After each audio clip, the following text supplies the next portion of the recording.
안녕하세요, 이엔씨입니다. 이번 영상에서는 지난 한남 3구역 1부 영상에 이어서 2부 계속 보여드리도록 하겠습니다. 1부 영상에서는 동네 모습과 이제 도로교통 여건 이런 거를 알려드렸다면은 2부에서는 대중교통 여건과 한남 3구역의 특징, 그리고 앞으로의 전망 어떻게 보는지 저의 의견들을 정리해봤습니다. 직접 가본 영상이 많이 없어서 제 영상을 통해서 새로 알게 되시는 것들이 많이 있을 거예요. 영상 중간에 끊지 마시고 끝까지 보시면 저는 큰 도움이 될 거라고 생각을 합니다.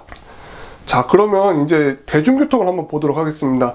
대중교통은 좋다면 좋을 수도 있고 아쉽다면 아쉬울 수 있는 그런 구조로 보시면 되겠는데요. 일단 인근에 이용할 수 있는 지하철 경의중앙선과 6호선을 기준으로 해서 보도록 하겠습니다. 이 두 지하철의 특징은 전부 강을 안 건넌다는 점입니다.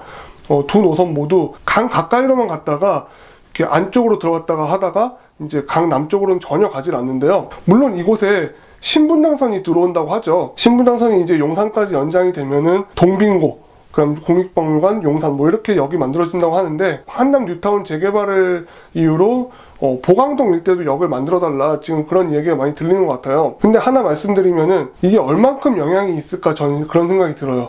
왜냐면 지금도 이제 여러분들 신분당선 생각하면은 다른 서울 시내버스보다도 기본료가 1,000원이 비싼데요.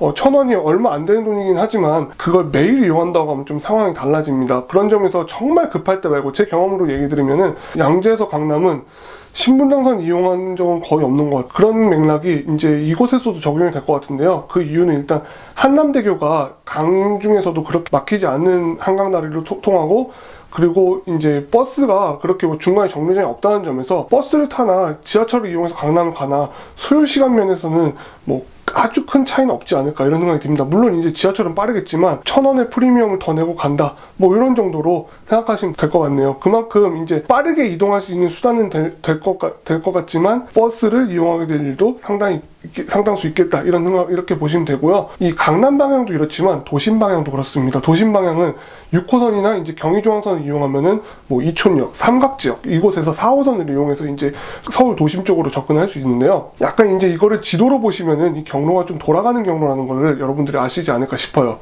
하지만 이제 버스로 눈을 돌려보면은 상황이 완전히 달라집니다. 일단 이제 한남대로 옛날에 당국대학교가 있던 자리죠. 그쪽으로만 나가도 뭐 도심이면 도심, 강남이면 강남 이렇게 가는 버스들 널리고 널렸습니다.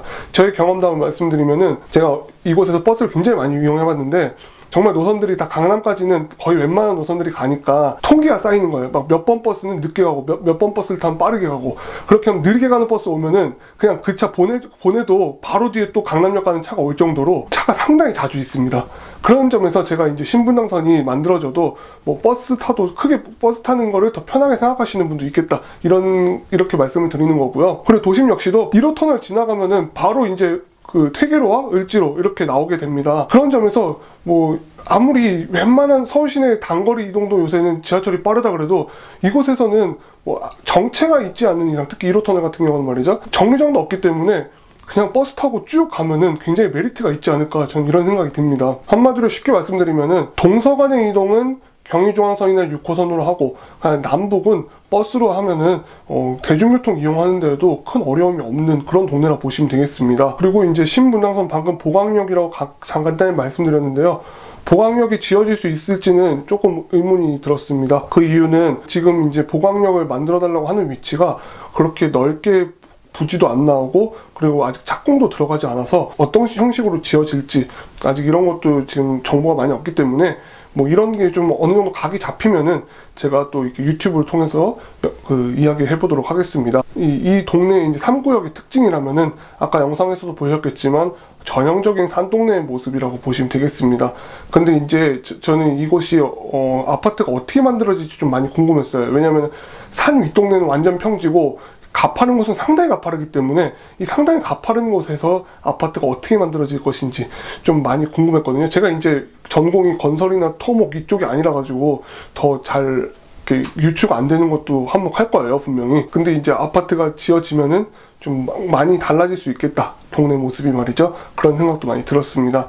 뭐 이제 전망을 보면은 제가 말씀드린 대로 이게 산 위에 있기 때문에 아파트들을 좀 잘 조성을 하면은 강 보이는 집들이 상당히 많이 지어지지 않을까 이런 생각이 들었습니다. 저는 안 그런데 이제 많은 분들이 이제 강 보이는 집을 상당히 선호들 하시더라고요. 뭐 상대적으로 이제 이 요새 여름에 상당히 더운 이 서울시에서 그나마 강의 영향으로 좀 온도가 낮아질 수 있는 그런 장점부터 해가지고 뭐 앞에 확 트인 전망 뭐 이런 거를 선호하시는 분들이 있는데 그런 수요가 상당히 많기 때문에 보통 강이 보이는 집들은 좀 비싼 편입니다. 근데 좀 잘 지으면은 그 강 보이는 집들의 공급을 또 늘려볼 수 있는 기회가 아닐까 이런 생각이 듭니다. 뭐 그래서 이제 서울 시내 분양을 생각하시는 분들이라면은 굉장히 한남 뉴타운은 좀 매력적인 동네가 아닐까 싶은 생각이 들고요. 저도 이게 전반적으로 이렇게 그리고 다녀보고 이렇게 대중교통 여건도 정리를 해보니까 왜 이렇게 대형 건설사들이 입찰 경쟁을 치열하게 했는지 좀 알 것 같더라고요. 뭐 제가 이제 갔을 때도 이제 어느 정도 좀 동네가 많이 낡았기 때문에 재개발이 좀 필요해 보이긴 했습니다. 인터넷을 통해서 알게 된 것은 이 재개발이 여기 사시는 분들의 수건 사업이라고 하는데 이루어졌으면 저는 좋을 거라는 생각이 들고요. 그래도 서울 중심부에 이렇게 아파트가 지어지는 일이 당분간 많이 있을까 이런 생각이 드네요. 한남 3구역에 대한 이야기들이 계속 뉴스에 언급되고 있는데요.